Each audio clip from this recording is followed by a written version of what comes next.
I'm thankful for not only the First Steps program, but I'm also thankful for that occupational therapist who encouraged me to get an autism diagnosis. Before I had my son, I taught in the school system for years, and I've taught students with autism.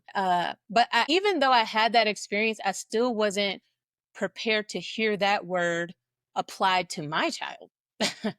But still, I said that whatever I need to do for my baby, I will do it because that's my baby. And so I called around, got on the phone, try to figure out where I could get his diagnosis here in Kansas City. The medical system is slow. I think when I called around locally, the soonest I could get him in was like 9 months. And I was like, I'm not prepared to do that. So then, in discussing that with his OT, she was like, hey, have you heard of the Thompson Center for Autism and Neurodevelopment Disorders in Columbia, Missouri? And I hadn't. And so I reached out to them, and there was only a 2-week wait. So I was able to make an appointment 2 weeks after I called them. For his appointment day, we took an overnight trip because the appointment was really early in the morning.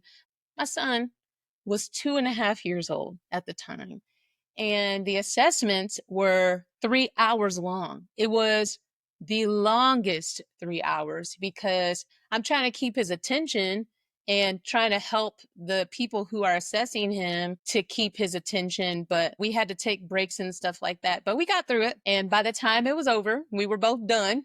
I was spent. I was ready to go. But I did, in fact, leave with paperwork that day confirming that he was autistic.